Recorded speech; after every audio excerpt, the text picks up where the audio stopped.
Hello, everybody, and welcome to the PHLY Eagles podcast on a Friday afternoon. Bo Wulf, Zach Berman here for one last show this week. We saw the Eagles hit the Lincoln Financial Field turf for the first time last night in front of unannounced 50,000 fans. We'll say that very loosely. Zach Berman, how you doing? You're looking great. Looking nice. Excited for You're the show. nice and beachy. I'm just excited for the show. It's been a fun week of shows. Let's close this out on a good note. Eagles have a walkthrough today. They are off tomorrow and then back on the practice field Sunday, Monday, Tuesday, Wednesday before the preseason opens on Friday in Baltimore against the Ravens. We will have you covered all next week, Monday, Tuesday, Wednesday, Thursday at 2 o'clock. And then we'll have game day coverage on Friday. But Zach, before we get into the major festivities today, I have prepared for you a reverse Tick Zach Bo, so we'll call it a Bo Zach Tick. But generally speaking, you know what? It's as that wise editor told you those years ago, write the quarterback, start with the quarterback. Last night, it seemed like the story at Lincoln Financial Field, Zach, was the quarterback, Jalen Hurts, and the offense looking good. What did you see? What was the most encouraging from Jalen Hurts' performance? Well said. I thought Jalen was especially sharp last night. Perhaps it was the nature of the practice, the adrenaline of the crowd. The offense, the first team offense was efficient going downfield. Jalen didn't miss many throws at all. There was one pass to Paris Campbell down the left sideline. Could have been a touchdown. They did not connect, but there were a couple passes from McKee as well that it just looked like Paris Campbell wasn't all the way where he should have been. A couple times. I wonder if that was also the case on that one, but maybe it was a Paris thing there, right? But overall, like Jalen, 3 touchdowns to Dallas Goedert. He had a play at the end of practice. Anyone who's there, like you said, an announced crowd of 50,000. There were a lot of people there. I don't know the exact number, but more than what typically watches a training camp practice. So if you were there and you saw this, so Nick Sirianni was doing situational work. There was it was like 3rd and 8, maybe there's 35 seconds left on the 25-yard line, or it was something like that. One play, the Kenny Gainwell wheel route. Gainwell beats Nakobe Dean, perfectly placed pass by Hurts, but just overall, like Hurts was putting the ball in the right spots, making good decisions. The touchdown passes to Goedert, they weren't like sensational, but they were just navigated the pocket well, sensed the pressure, knew where the receiver was. This was the type of practice where you say, all right, Jalen Hurts is just playing the quarterback position at a really high level. That's what stood out to me, just in terms of how he navigated the offense, how he knew where to go with the ball.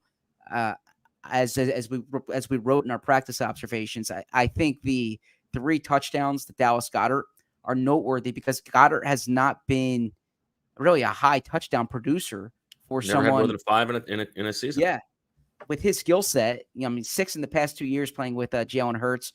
4 of those or 3 of those were inside the 10-yard line. But you would expect a tight end like Goedert to have more than that. Now, I understand the Eagles are a tush-push happy team when they get near the goal line, but it just the touchdowns that Goedert caught and the 2-point conversion too. He caught a 2-point conversion as well.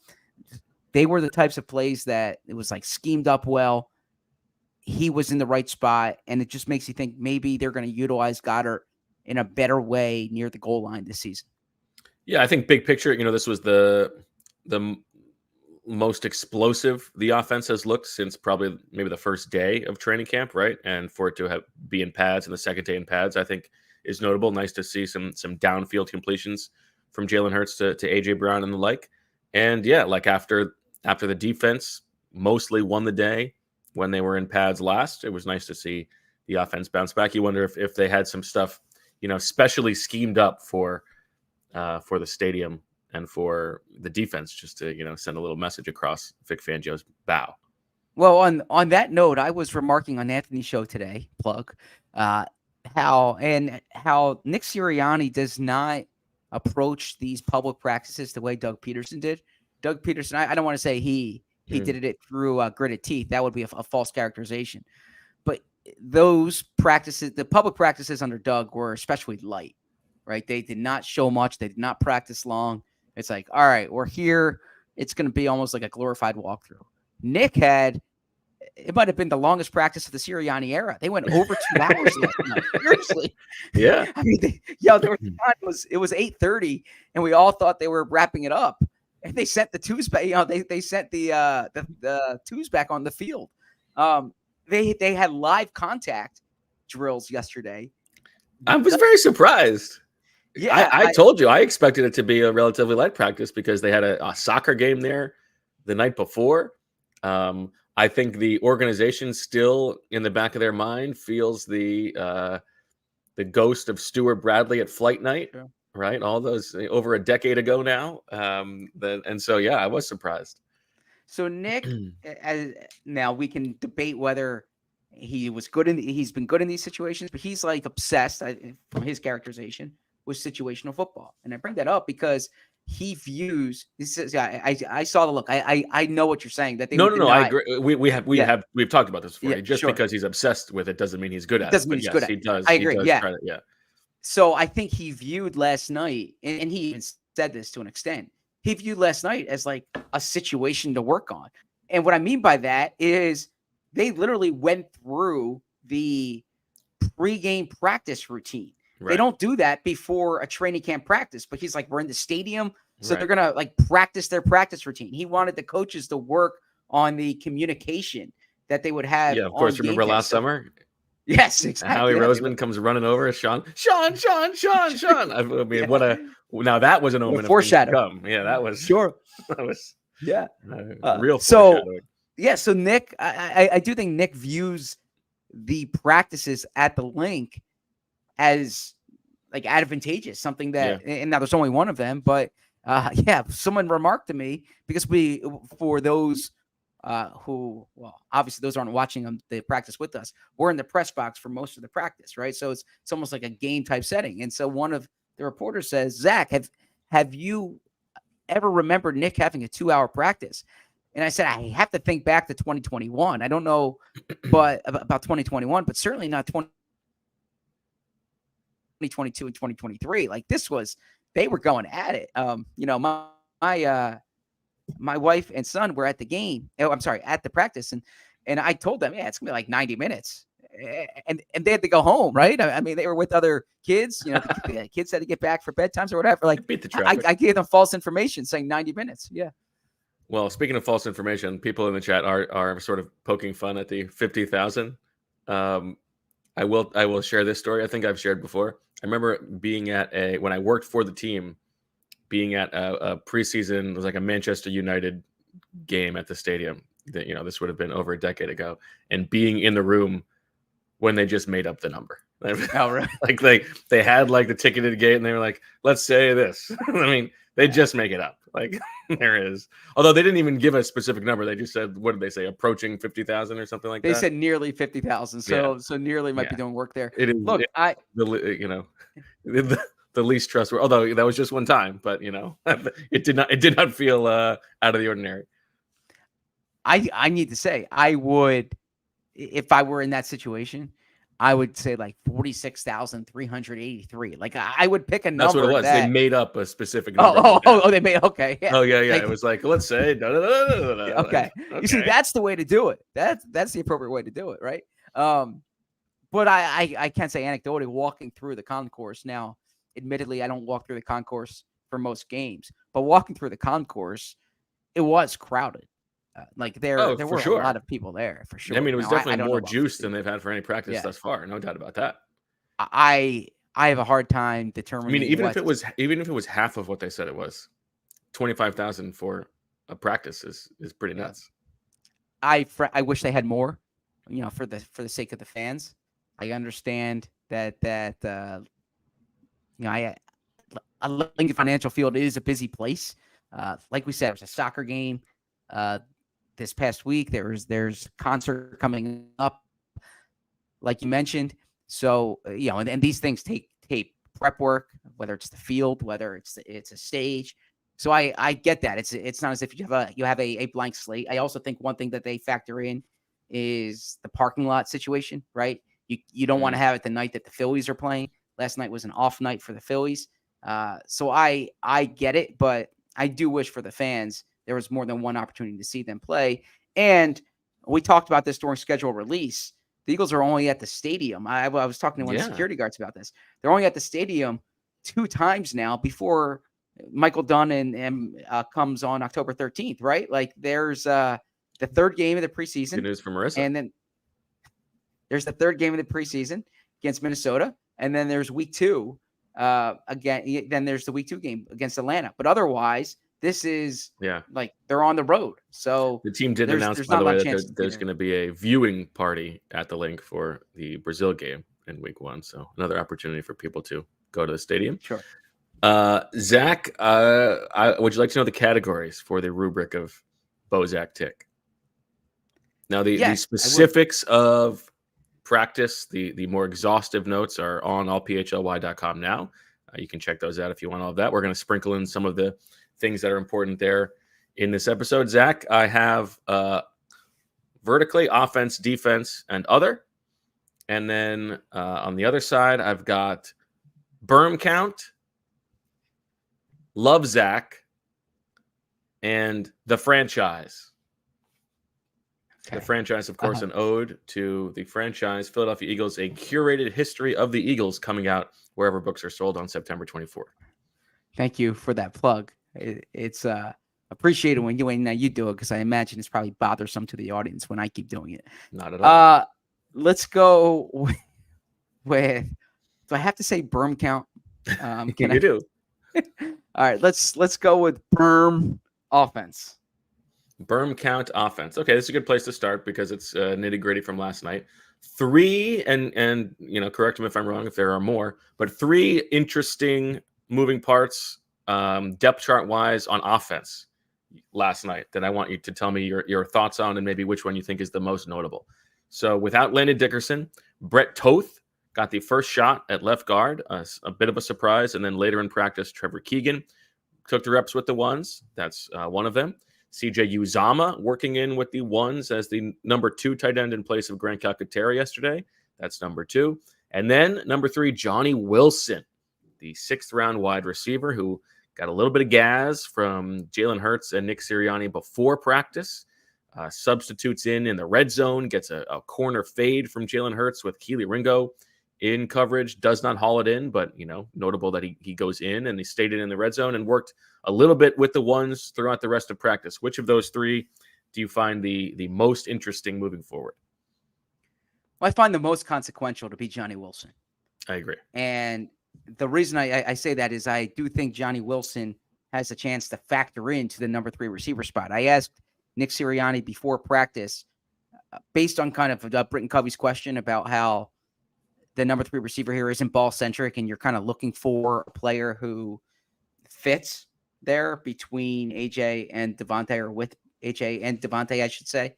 And I said, so are they looking for a particular skill set as opposed to just kind of like the most talented player? And he made the reference that it could be it doesn't have to be one guy. Like there could be times when you want Johnny Wilson's size. There could be times when you want Paris Campbell's yards after the catch. There could be times when you want John Ross's speed. There could be times when you want Britton Covey's route running, right? But I think the inclusion of Johnny Wilson there is noteworthy because I imagine there will be times when the Eagles will want Johnny Wilson's size. Jalen Hurts, like you mentioned, used he said during his media availability that the work that they did during the summer is paying off. And he gave the example of Johnny Wilson making 2 nice catches during one-on-ones in the end zone. And the 2 of them, Jalen and Johnny Wilson, worked together. I definitely think he's ahead of Anaya Smith at this point. And I think he's pushing to have a role on Sundays. So we'll get your thoughts there. But as far as the first 2, I don't put as much stock into the Brett Toth one. I think that's just a veteran who Stoutland. He's the only interior guy who is a holdover. He's the only one who's been here. Yeah, exactly. And then CJ Uzama. Yeah, I mean that's interesting because I said on yesterday's show, Grant Calcaterra is like the clear number 2. That's the way they're talking about it. Uzama has more experience. So maybe that's worth watching, but I do think Wilson's the most consequential of all of these. Yeah, I don't think there's any doubt Wilson's the most consequential. And I think as underwhelmed as I have been by the other wide receivers, and as much as I still expect them to potentially add at some point, I said earlier this week, I would like to see Johnny Wilson getting more time with the ones now because I think he has the most upside there. And, the more reps he gets with Jalen Hurts, the better. And I think if you are just trying to clear a low bar, some combination of Johnny Wilson and Britton Covey is probably good enough to get it done. It's not ideal. You would like some more there, but if those two guys are splitting your wide receiver 3 reps based on the situations, then maybe you could do worse than that. And I think coaches maybe sometimes overvalue the blocking, but that was the first thing that Sirianni mentioned about Johnny Wilson yesterday in his press conference. So for a rookie, like that's a good way to get on the field. And then if he gets a target a game, that's not that bad. And so yeah, I think in service of the team being better as the season goes on, I think Johnny Wilson should be getting these reps now. Yeah, if they combined and then split Covey and Wilson, you'd have like a 6'1", 200-pound wide receiver who gets in and out of breaks and can also be physical downfield. So that Johnny Covey. Johnny Covey, exactly. And then the on the offensive line thing, just with Toth, I think it's a little bit interesting that Matt Hennessy doesn't get those reps. We haven't seen Matt Hennessy play left guard at all in the spring or in the summer. It's only been right guard and center, which I'm still reading as he's a low-key competitor for the starting right guard job because that's where he's been focusing. But if Dickerson's going to be out for a significant time, then I would expect Hennessy to get more look there. So we'll see how that goes. Agree with you there. Yeah.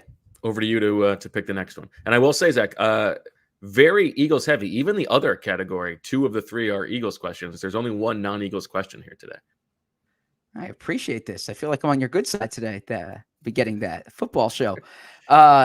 Let's go to the love category, defense. Love Zach. I'm just going to say Berm, love, and franchise. Well, that's why it's my job to say love Zach. Okay. Love Zach is a little low place where. So we saw and heard at the end of practice yesterday, Brandon Graham sort of soaking it up and getting on the mic, talking to the Philadelphia fans. He said that he's really trying to savor his last go round. My question for you, prognosticate. What do you think Brandon Graham's doing a year from now? What do you think post-career Brandon Graham is going to be up to? Yeah, good question. And is there a chance that he will be back? Well, I don't think he is going to be back. First off, I don't think the team's going to want him back for year 16. I think Brandon's, I think he's enjoying the farewell tour. Right. I asked him earlier in the week or maybe last week about like he was everywhere this summer, and that was just with events like I would see on social media, but then anecdotally I'd hear people say, I saw Brandon Graham here, I saw Brandon Graham there. You guys run in the same social circles. You see each other all the time. Well, we have kids the same age, right? Yeah. But so I asked him, I was like, yeah, busy summer. And he's like, yeah, he says the wifey, right? So I'm just kind of quoting him here. He says they decided that for the farewell tour, he's just going to say yes to everything, right? So anyone who wanted him to do something, he said yes. So to answer your question, though, that's true. That's true. Although we did have him on the show. Yeah. You and Jamie had him on earlier this year. So Brandon said, well, he did go to the NFL's media workshop earlier this summer or this spring, the same one Jason Kelce went to a year ago. He does have media aspirations, but my guess is he has a formal role in the organization. I think there would be some type of ambassadorship that he will take on within the organization. Now, that doesn't necessarily preclude him from having a part-time role or a guest role in the media. And I think he would be good at that. But he's talked about how he wants to be part of the Eagles. And so I wonder if he's part of the team in a more formal capacity, maybe not in a Connor Barwin type capacity, right? But where like like Connor's a part of the front office, but maybe more in terms of trying to think like what Harold Carmichael is right now, where it's almost like an ambassador type role. So I could see that. Now that they have had formal roles that like Quentin Michael once did and Harold Carmichael used to do too, where you're like the director of player engagement. I don't think it'd be that. I think it'd be more forward facing with the fans. Yeah, I could see that. I think, yeah, my guess is he will be in media somehow, and then, in sort of a Kelsey-like role in the organization. Like if pass rushers want to work on some stuff, he can do that. If they need somebody to address the crowd, all that good stuff. But yeah, I don't think he's going anywhere. Which do you think? Do you think he'll be formally with the media or more formally with the organization? I think it'll start maybe as media first. Okay. Interesting. But I don't know. That's just complete speculation. Well, you know who else is not going anywhere, Zach? Who? Our friends at GameTime. Because GameTime is an authorized ticket marketplace of Major League Baseball, which makes getting tickets faster and easier. Prices on the GameTime app actually go down the closer it gets to the first pitch. With killer last-minute deals, all-in prices, views from your seat, and your lowest price guarantee, GameTime takes the guesswork out of buying MLB tickets. We've been talking about the perks of GameTime for almost a year now. They've got the last-minute tickets, the flash deals, the zone deals. You can see what it looks like from your seat before you buy the tickets. There's the lowest price guarantee, the event cancellation protection, the job loss protection. There's nothing, you're not going to get a better deal than you're going to get on GameTime. It's as simple as that. And you can wait. If you're a procrastinator like me, you can wait on GameTime because you can save up to 60% off buying last minute for sports, concerts, comedy, theater, and more. GameTime has you covered with the most flexible customer service policy in the ticketing industry, and their lowest price guarantee means if you find a lower price somewhere else, they will credit you 110% of the difference. So take the guesswork out of buying MLB tickets with GameTime. Download the GameTime app, create an account, and use code PHLY for $20 off your first purchase. Terms apply. Again, create an account and redeem with code PHLY for $20 off. Download GameTime today. Last minute tickets, lowest price guaranteed. By the way, anecdotally, I went to the Phillies game last Sunday with my son, waited 3 minutes before the first pitch, got incredible seats at a price that was like, my son was excited for the seats. I was excited for the price. Like I felt like, oh man, I got this great deal. And it's because I did exactly what we talk about on GameTime. So anecdote there. We don't just read the ads, we're customers as well. That deal, you could afford the shish kebabs. Well, I'm always trying to get better. But when it comes to hiring, the best way to search for a candidate is not to search at all. Don't search. Match with Indeed. If you need to hire, you need Indeed. Indeed is your matching and hiring platform with over 350 million global monthly visitors, according to Indeed data, and a matching engine that helps you find quality candidates fast. Ditch the busy work. Use Indeed for scheduling, screening, and messaging so you can connect with candidates faster. And Indeed doesn't just help you hire faster. 93% of employees agree Indeed delivers the highest quality matches compared to other job sites, according to a recent Indeed survey. You can join more than 3.5 million businesses worldwide that use Indeed to hire great talent fast. And listeners of this show will get $75 sponsored job credit to get your jobs more visibility at Indeed.com/AllCity. Just go to Indeed.com/AllCity right now and support our show by saying you heard about Indeed on this podcast. Indeed.com/AllCity. Terms and conditions apply. Need to hire? You need Indeed. Indeed, you do. All right, Zach. We've got Berm Count, Love Zach, and the franchise, and 7 spots available. Where would you like to go? Let's go with the franchise miscellaneous. Franchise miscellaneous. Okay. Watching them last night, Zach, getting back on the field. He felt the juice a little bit. The offense looked great. Dallas Goedert has this monster day, and it got me thinking about the week 1 debuts.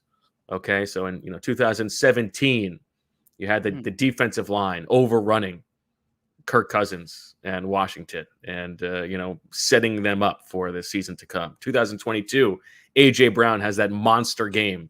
Jalen Hurts, less of a runner, more of a passer, sets them up for the season to come. I want to know if you are fantasizing about the ideal version of the Eagles in week 1. What is the one thing that you think would be the most promising about like what could be coming after that? Okay, so 2 different answers here. First off, the answer that I think answers your question succinctly, which is like the most promising, the one that shows you, all right, this team can be what it needs to be, is answering the questions. And then there's the one that's like best from a narrative perspective, right? So the first part would be if the pass rush is just swarming Jordan Love, the highest paid quarterback in the NFL, right?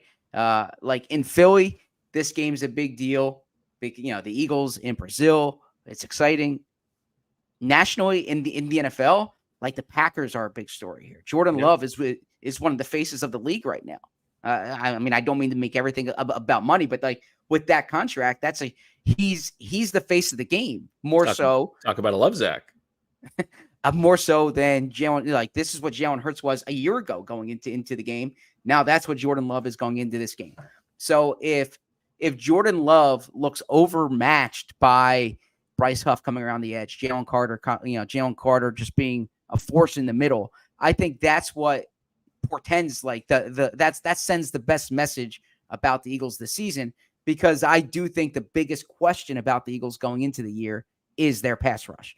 I think from a narrative perspective, Saquon Barkley, I thought this was looking like that. Yeah, like Saquon Barkley being Christian McCaffrey. Saquon Barkley rushing for 150, catching 75 yards, scoring 3 touchdowns, and it's like Packers fans demanding chromosome tests. So the story on Saturday morning nationally is Saquon is back. Like Saquon, all he needed was the proof of concept game. Yes, exactly. He's in this offense where all of a sudden he's not the number 1 option. Look what he can do. Exactly. He's running all over people. There's like 4 explosive runs or pass plays that he's a part of, and he looks like the most dynamic athlete on the field. Exactly. So if the latter occurs, if the Barkley thing occurs, I think that's a great story, but I don't think that makes me think, okay, they are the force in the NFC right now. Like they're the front runners, or they're up there with San Francisco. I think that if the pass rush and the defense looks like that against the Packers, then I think you start to say, all right, they're going to be in much better shape.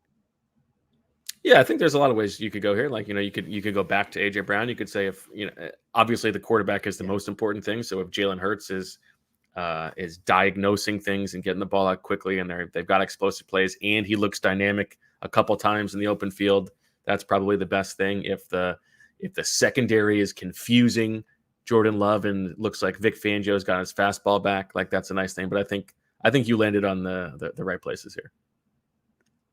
I was listening last night on the drive after the game to you with Greg Rosenthal on the NFL Daily podcast. You were awesome, by the way. Like that was.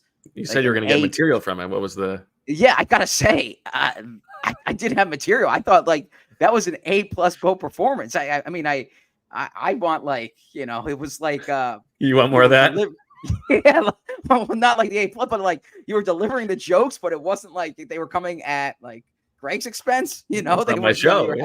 You were having fun. Like, but it was I was like, this is this I like sign this guy to a long-term deal. It was an awesome book. People said I would have material. I was like, no, I want this to be the proof of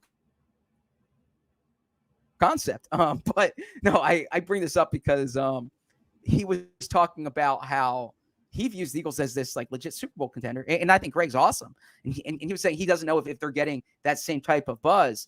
But it's always interesting to hear nationally the view, because we're so focused on, well, what about this pass rush? What about this O-line?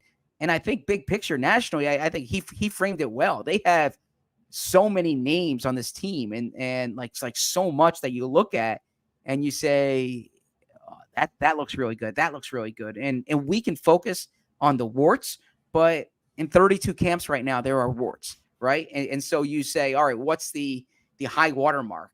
And I think the Eagles, if they're throwing their fastball, their fastball can play with almost anyone in the league. Okay, well said. All right. Love Zach and the franchise are open on offense. Berm Count and the franchise are open on defense, and Berm Count and Love Zach are open on other. Okay, let's go Love Count defense. Or I'm sorry, Love Count. Sorry. Love Zach or Berm Count? Yeah. No, I'm sorry. Let's go Love offense. Love Zach offense. Okay. This is a question that was already asked in the chat, and I'm glad that they are on the same page. What do you think, Zach, the Eagles do and Nick Sirianni does with his starters on Friday night? I don't think the key players are going to play. I don't think Jalen Hurts, Devontae Smith, A.J. Brown, Saquon Barkley, I think they're going to keep those guys on ice for the most part until the regular season. You don't think they're going to play at all? No, I don't. And I understand what Nick said after the Patriots game last year, that maybe he'll need to reevaluate their preseason. I don't know if that's Nick as much as the organization, right? I think organizationally, they want to get these guys to week 1, right? Do you disagree? No, I agree with you. I don't think whether Jalen Hurts plays in preseason is Nick Sirianni's decision. Interesting. Yeah, I mean, Jalen, if you think back to 2022, he played against the Jets for that one drive, got pummeled along the sideline, and didn't play again thereafter, right? I don't think they're going to play in the preseason. I could be wrong, but no, I think there are certain like fringe starters or players competing for jobs like that are going to play. I can see Zach Bond playing, for instance. I can see Isaiah Rodgers, Keely Ringo playing, right? But I don't think your frontline players are going to play. I actually think most-ish of the guys will play, but like Lane's not going to play. Yeah. Slay's not going to play. I don't think that Exactly. Jalen Carter needs to play. But Sure. like the AJ, Devontae, yeah. Right. But the linebackers probably need to play. Sure. Devin White included. Does Juergens play? That's a good one. I'm curious about that. That's interesting. I don't know. Because you might want to give him some like in-game center experience, right? Yeah, that's a good one. I bet he does get a couple series. This is pure speculation, but sure. We will see. Yeah. Okay. Where would you like to go next? Let's go with Berm miscellaneous. Berm count other. Okay. Now this is one where it's miscellaneous, the same thing. Anytime something happens in practice, right? You gotta wonder, is this a good thing or a bad thing? Right? Like when Jalen Carter is shoving aside Mekhi Becton, is that, well, Jalen Carter is a man, or is it maybe Mekhi Becton's not all he's cracked up to be? But a few times yesterday, in particular, Nakobe Dean looked a little bit lost, right? Kenny Gainwell juked him out of his shoes at one point, then beat him on a wheel route. And so like, oh, Kenny Gainwell's looking good this summer, or maybe Nakobe Dean is not. And so my question for you here, Zach, is there a chance that Nakobe Dean does not make this team? Good question. Are we talking about being cut, or would a trade count as well? Why don't you spread your turkeys? Trade, cut, makes the roster. I don't think they cut Nakobe Dean. So I'm going 0 turkeys. I'm cutting Nakobe Dean. I think that there could be a chance of a change of scenery trade. Like, all right, we've seen what we need to see. There's still name appeal here. Let's try to get something before, let's cut the losses now. I don't know what to tell you here, because I liked him in college. I like the idea of him. I'm not seeing I really enjoy talking to him. Exactly. I think he's wired the right way. I'm not seeing enough right now. And that's not just a reaction to last night. I think you put it well last summer, where it's like, what's he doing in practice that's like really popping? You know, is he making?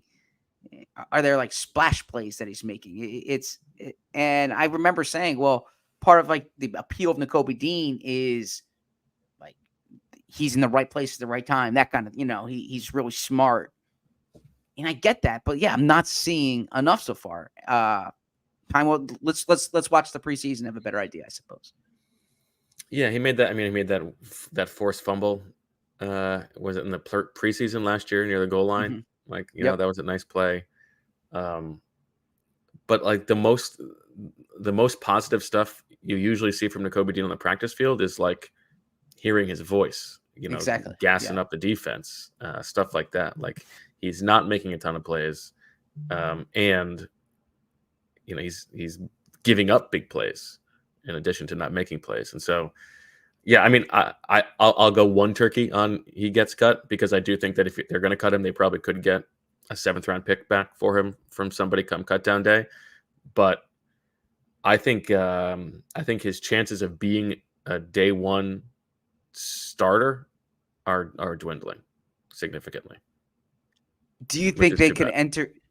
Yeah, do you think they could enter the linebacker market here via? I don't know about free agency, but via trade. I mean, they could enter the Zach Cunningham market. Like that's not crazy to me. It's part of why, like, I admit it's a similar profile, but like I remain bullish on the possibility of Jeremiah Trotter being a starter on this defense by midseason. Mostly because of the other options. So speaking about Zach Cunningham, like he played for Bobby King in Tennessee. He was productive for Bobby King in Tennessee. So there's background with the linebackers coach. There's obviously background with the organization. He is still out there. This is the time of the summer last year, early August, when they added Zach Cunningham. They are notably light in terms of numbers, like overall numbers at linebacker. So it is something to pay attention to. I don't know. I don't know if I have a soft spot for Nakobe Dean, but I still thinking like, oh, just wait. Yeah. I don't know. Maybe he's a game day player. Okay. Let's go with. You want one more before the ad break? Let's do one more. Yeah. All right. Let's go with franchise offense. Franchise offense. Okay, Zach. What did you make of Nick Sirianni's response to my question about the backup quarterback position? I will read the response to you. I asked him, and you know what? This is a good little journalism lesson. I should have asked this question differently.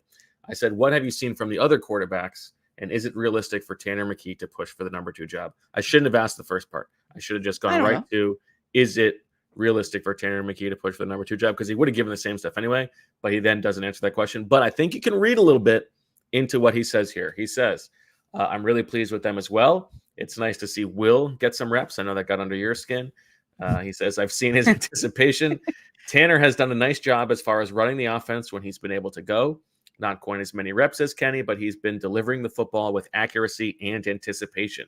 And Kenny, I think he's had a really nice camp as well. He's got really good athletic ability, and I think that shows up when Kenny is on and when he knows where to go with the football. He's really accurate, and really like this group and excited about this group.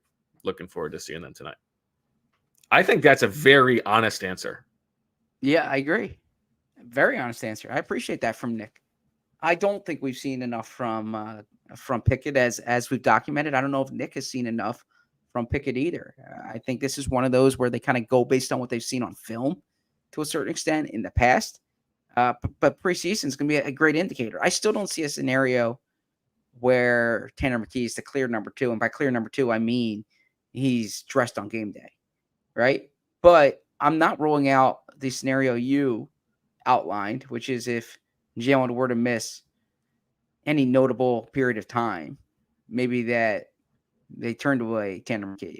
I don't know. I don't want to be the product for the moment, but what did I make of that answer? I found that answer to be honest when you. I mean, he is saying Tanner McKee is in better control of the offense right now. He is getting the ball out, and he's throwing the ball accurately. Kenny Pickett has better tools, and some of the times when he has flashed has been because he has some nice athleticism. But right now, he's not seeing it, and that's what we're seeing now. Tanner McKee got some extra reps with the twos last night, and missed an open throw to Anaya Smith coming across, which would have been a big play. Missed with Paris Campbell. Campbell, I think that was on the receiver because it looked like a good throw, and he didn't get his head around. But it was an imperfect, drive for McKee with the twos. But there's no doubt in my mind that McKee is outplaying Kenny Pickett right now. But there's also reason to believe that over the course of the summer, Pickett will get more comfortable in the offense, and maybe the tools take over then. But I mean, Nick being that honest and also being honest with the reps that they're giving out and giving McKee some more reps with the twos tells you that I think this is starting to become a little bit of a competition. Let me ask you this. There are 12 quarters in the preseason. Okay. We are, let's, for the sake of conversation, operate under the premise that Jalen Hurts is not playing in the preseason. How are those quarters divided between the three quarterbacks thereafter? I think it's 4 for Pickett, 8 for McKee, 4 for Greer. See, you get to see 2x of McKee here. He needs the reps. And interesting. Okay. What do you think? I was going to say like a half and half situation, but because you want to whack Will Greer. Well, no, I was going to say like maybe 6, 6, and 4. Yeah, 6, 6, and 4. That's no, that wouldn't add up. 6, 6, and 4. 5. Yeah, 5, 5, and 2. Right? There's 12. Oh, okay. There's 12. So yeah, my 4 board doesn't make sense. Okay. Yeah. So 2, 6, 2 is what I would say then. Okay, 2, 6, 2. Okay. No, that's also not right. What are there? There are 3 preseason games. There's 12 quarters. 12 quarters. There are 12 quarters. McKee's going to play 6. Pickett's going to play 3, and Greer's going to play 3. Okay. I don't know. Maybe McKee's going to play 7, and Greer plays 1 or 2. Here's what's going to happen. The first game is going to be Pickett 2, McKee 2. The second game is going to be Pickett 1, McKee 3. The third game is going to be McKee 2, Greer 2. Okay, so Pickett doesn't play in the third game. Yes. Gotcha. So it's a shame for everyone coming from Ocean Township, right, where Pickett was a season ticket holder. You get one opportunity to see Kenny Pickett play, unless there's an injury, and Nick doesn't even play him. Come on. I know, and they got all their bellies are all full of chicken vodka wraps. Well, there's worse things to do than eat the Gianni's chicken vodka wrap. I know, that's right. All right, Zach, let's hit those ads and talk about our friends at BetPARX Sportsbook. BetPARX has your seat at the table with a live dealer for all your favorite classic casino games right on your phone. And right now, right this second, play live Baccarat, live roulette, and live blackjack with a live dealer, plus play hundreds of exciting online slots. We are excited that we can recommend BetPARX. It's the only online casino and sports betting app that you need. Summer is here, so if you're at the beach, on the boat, the boardwalk, the Poconos, the campground, the lake, or your backyard pool, make your downtime fun time. BetPARX is a proud official betting operator of the PGA Tour as well. So there you go. New users can download the BetPARX online casino and sportsbook app right now and get up to $1,000 casino bonus back if you're down in the first 24 hours. Casino bonus must be wagered. BetPARX.com for details. You must be 21 and in Pennsylvania, New Jersey, Maryland, Ohio, or Michigan. If you've got a gambling problem, call 1-800-GAMBLER. You love to play. You play to win. You bet. BetPARX. Before practice yesterday, I was reading Les Bowen's story on allphly.com that you have to be a diehard member to read. After practice yesterday, I was writing a story with you on what we observed during practice that you have to be a diehard member to read. When I got back home last night after practice, I was doing some transcribing for a story I'm writing that you have to be a diehard member to read. When I wanted to know what was going on with the Phillies at the trade deadline, I read Jim Salisbury on allphly.com that you have to be a diehard member to read. I say all this because you're getting premium written content for members at allphly.com that you have to be a diehard member to read. And you're not just getting premium written content. You're also getting great merchandise for all teams that you get a 20% off on those merchandise. You get events that you can attend, 20% off events. You get access to the Discord. It's a cool place where all these diehard members, Philly fans are together talking, all 4 teams, life outside of sports, and you have to be a diehard member to get access to that. So head over to allphly.com now and join the best sports fans in the city by becoming a diehard member. All right, Zach, we've got Berm Count defense, the franchise defense, and Love Zach other. Let's go Berm Count defense. Berm Count defense. This is one you wanted to discuss. We've got the first interception of camp happened yesterday. Eli Ricks hauling in a desperation throw from Kenny Pickett. Good news or bad news that this was the first interception of camp? Yeah, so I think the quarterbacks are being efficient with the ball. There haven't been as many interceptable passes. Certainly from Jalen Hurts, there was one pass Bryce Huff could have had. Bryce Huff dropped in the coverage, broke on the ball, could have gotten the pick. Did not do it there, but that was as close to it.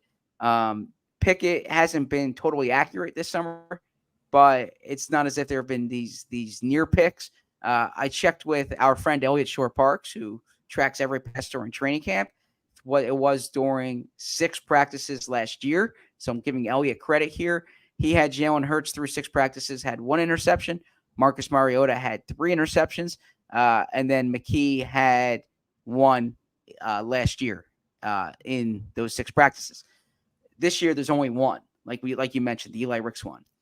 I don't know what to make of that from a defense perspective. If the defense, I tend to think interceptions are not a sticky stat. We've talked about that from a year-to-year perspective. Now, that said, I thought in practice last year, like Reed Blankenship he had a nose for the football, for instance.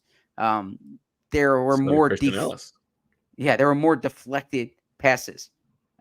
So maybe there's something to that they're not getting their hands on these passes as much. I don't know if it's the structure of the defense. I thought maybe CJ Gardner-Johnson would be a little more active around the ball because he was so active in games, and that's kind of part of his skill set. I tend to think this is more of a positive thing for the offense than a negative thing for the defense because I think turnovers on all. I think a quarterback who's interception prone speaks more to me than a defensive back who gets interceptions. So I'd rather see the offense not throw as many than the defense get them. But look, we heard Jonathan Gannon talk about, throughout the 2022 season, the reason why the Eagles are getting interceptions or getting turnovers is they focus on this more. They emphasize it more than other teams, right? So maybe Vic Fangio needs to, or Jonathan or Nick Sirianni needs to call up. The only thing Vic Fangio hasn't tried in 40 years of coaching is yes. Trying to get turnovers. Thinking about it. Let's just talk about it a little more. Let's emphasize it. Let's have these drills where you swipe at the ball because that's going to lead to turnovers. So look, I like Jonathan. I don't think that totally added up to me. But I tend to think this is better for the offense than the defense. Yeah, I agree with you for the most part. I think generally speaking, turnovers are a little bit more a result of bad offensive play than great defensive play on the whole. And so, yeah, I mean, it's been 6 practices. It's not a huge storyline to me, but I think it's probably better news for the offense than bad news for the defense.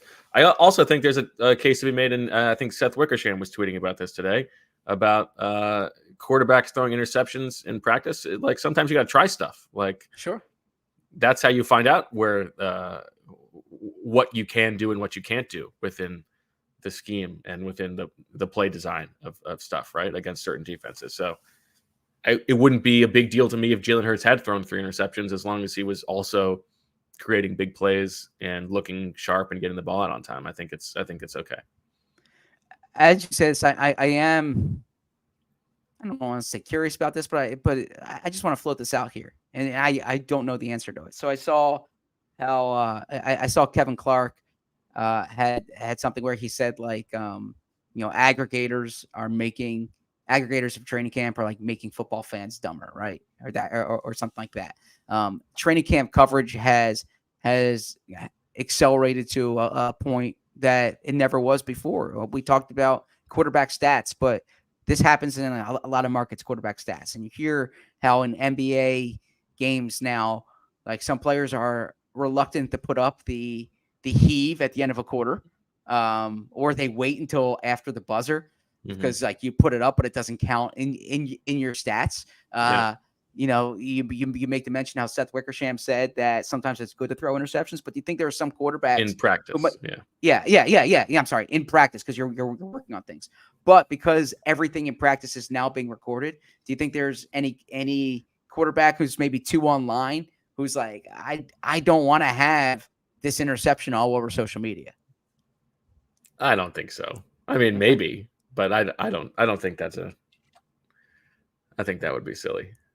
But I mean, it is. Like, I mean, there is like I was scrolling Twitter last night, and there's a clip from the stands, like, oh, Nolan Smith beats Lane Johnson around the edge and almost gets Jalen Hurts, and like Nolan Smith, like Lane Johnson is pushing him around. He wants him to go around so that he stays away from the pocket, and then Jalen Hurts escapes near him as if like Lane got beat by Nolan Smith, and Lane did exactly to Nolan Smith what he wanted to do to Nolan Smith. Like, exactly. I don't know. It's all, nobody knows anything, myself included. But this is, look, players are online, right? Like players. Yeah, remember Deshaun Watson tweeting it after Elliott Shore-Parks had didn't Elliott have stats from the practice, and Deshaun Watson was like, that's cap or something like that. I forget, but I'll look that up. All right, so let's go with what do I have? We've got Zach Other and the franchise defense. Let's go the franchise defense. The franchise defense, very straightforward one here for you. You just mentioned him, your boy, and I want you to go on the record here before you see how Vic Fangio does. Pecknest migrate: Jim Schwartz, Jonathan Gannon, Vic Fangio as the defensive coordinator. Yeah, I mean, I'm nesting Jim Schwartz. I think Jim Schwartz is underrated. I think he's awesome. I love that scheme. If I were a D coordinator, I would run that Jim Schwartz scheme. I think it stops the run. I think it pressures the quarterback. And I think it's I don't want to say easy to install, but it's not trying to outsmart the room, right? I would probably peck Fangio, because I'm getting one game of Fangio's game planning here. And I think that he's seen it all, right? He can prepare for the game, and I'm probably migrating Jonathan in that situation. Look, Jonathan has had 2 years as a D coordinator. 1 year was outstanding, 1 year was not. So yeah, if I had to choose between, like, Jim Schwartz is one of the great defensive coordinators of my time, my time covering the NFL. Vic Fangio is one of the great defensive coordinators of my time covering the NFL. So it would be imprudent for me to go with either one of them. To go with Jonathan Gannon over either one of them. Okay. And just to close the book here, what more can you tell us about the franchise? I can tell you the franchise is coming out on September 24th, and we're going to discuss it hopefully a lot leading up to it. But how many Gannon chapters are there? There's not a Gannon chapter. Gannon's mentioned in the Sirianni chapter. In the acknowledgments? Not in the acknowledgments. But look, if that book, I'll say this, and I'll get into this as we get closer to the book. Like, it was originally the book deal I had was originally based on the Eagles winning the Super Bowl and writing a Super Bowl book. Had there been a Super Bowl book, there would have been extensive chapter on Jonathan Gannon. A book on the 25-year history of the Eagles does not go as in depth on a coordinator for 2 years in the franchise, right? So, but I'm just being honest there. But I did an interview about the book yesterday. Nice. And it was a fun interview.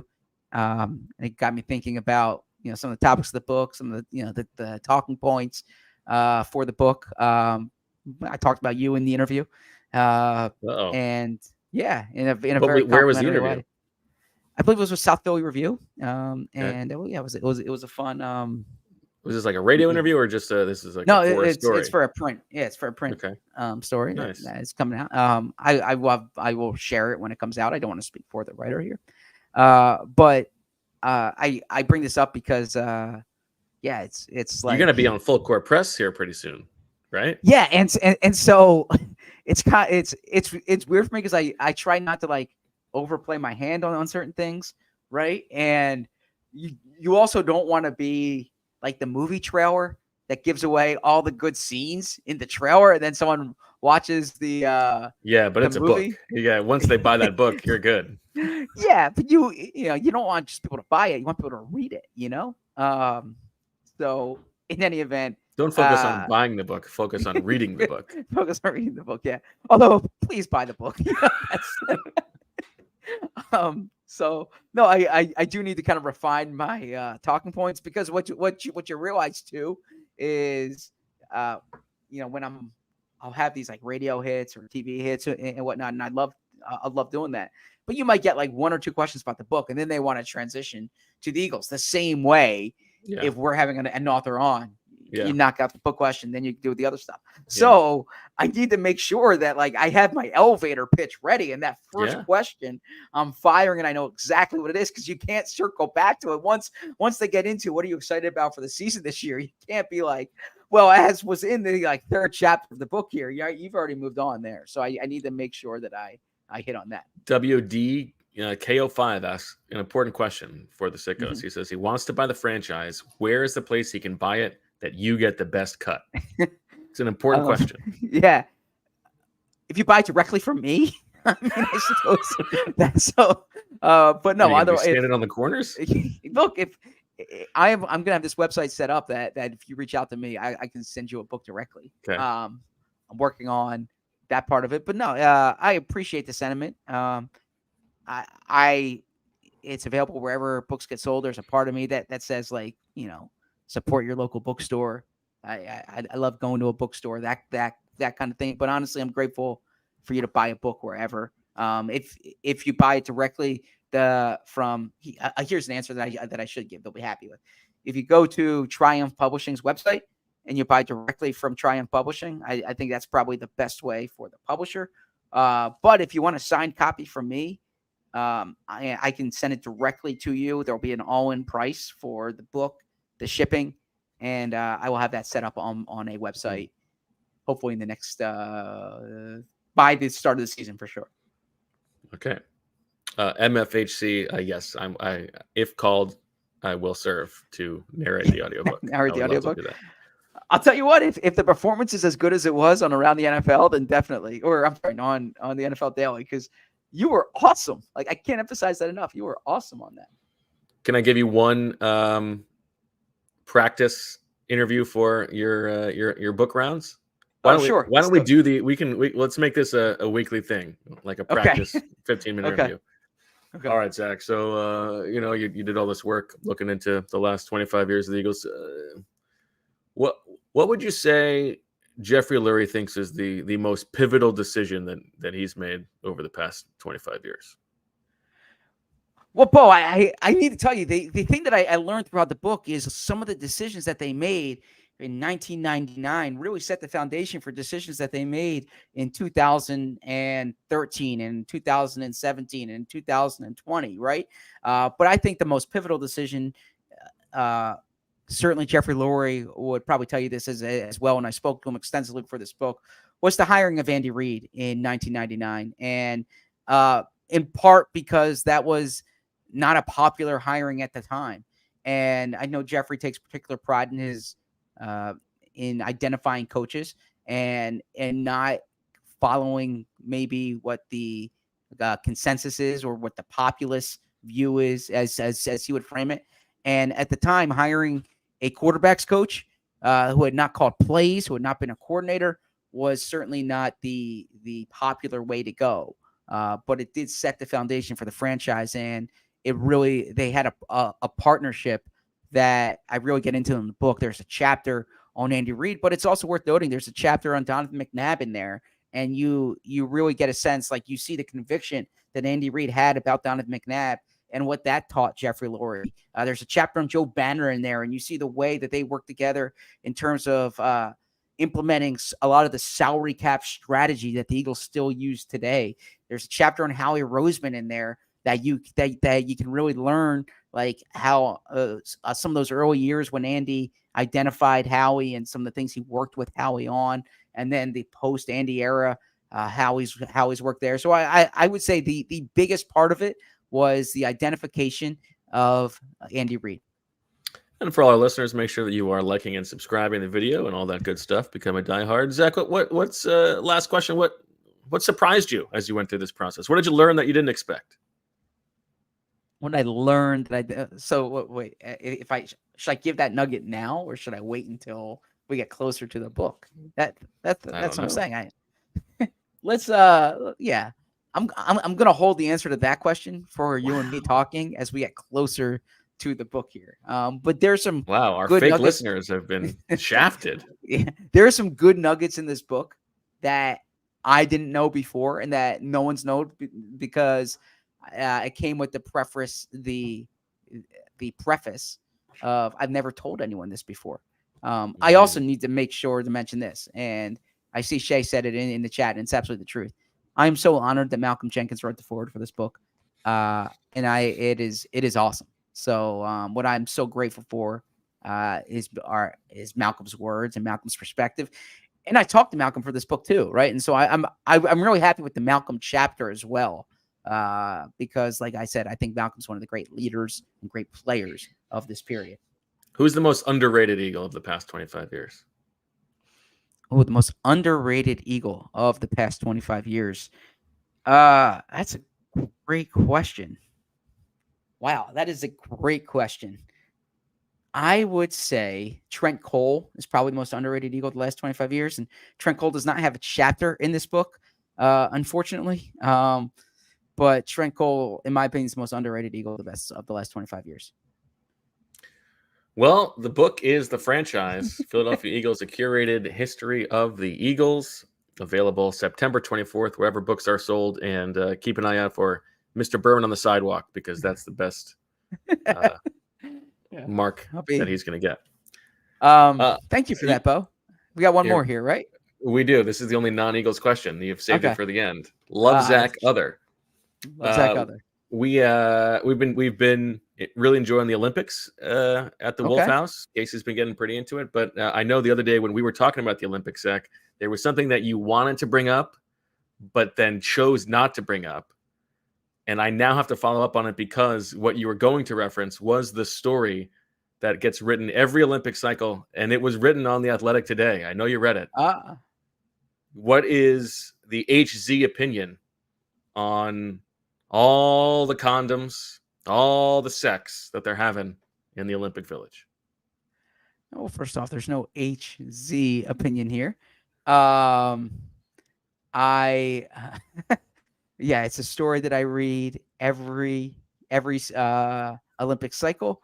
What's my opinion is, like, I'm focused on the sports. I'm focused on, representing the countries. Whatever anyone does in their free time is between them and a consenting adult. And it's as long as it's, two consenting adults and it's done, that's their business, and I'll respect that. So I have no official you're curious about this bacchanal that they might be having. No, I'm not curious at all. That's their business, right? I'm not focused on that. I am. It's not something that bunch of people in peak physical condition who have reached the mountaintop and have nothing. They've gotten to the end. What else should they be doing? Yeah, you seem to be thinking about it much more than I am, honestly. Don't play it down. You wanted to bring it up before. I literally did not want to bring it up. What did you think was the funniest part of that article on the Athletic? I actually have not read it yet. Oh, I have not read it yet. Yeah, I got to read it. When did it come out? Today. Okay. Yeah. No, I've been hyper focused on Eagles. It was actually it left me wanting. There was not a ton of new insight, but the The line about Usain Bolt after winning a gold medal spending his night with 3 members of the Swedish women's handball team was fun.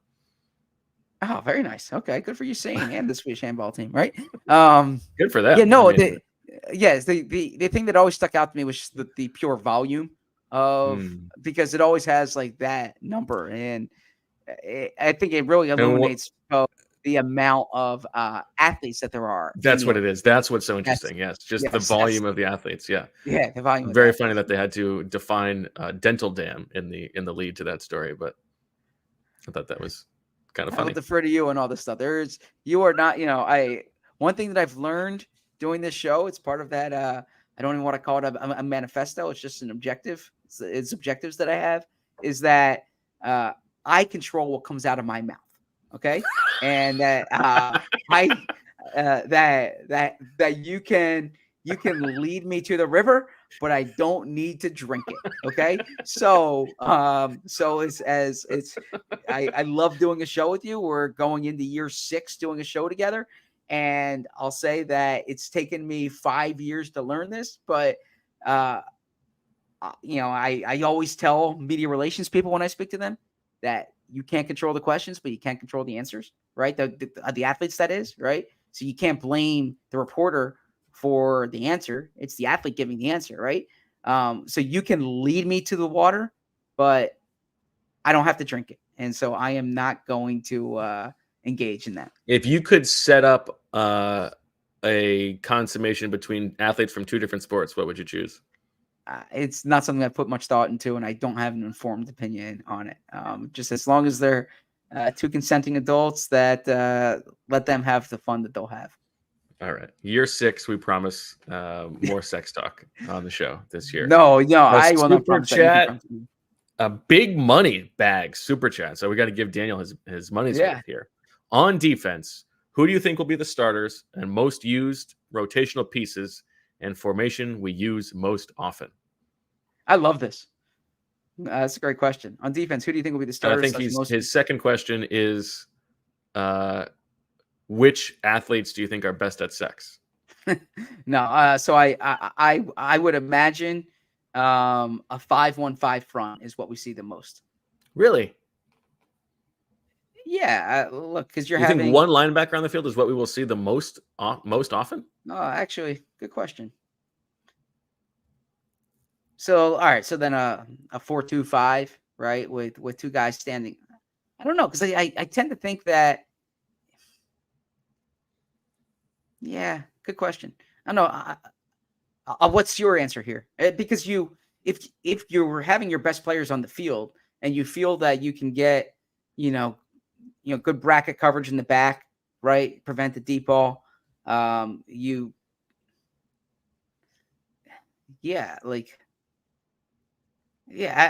going 5-1-5 here, but I could be wrong.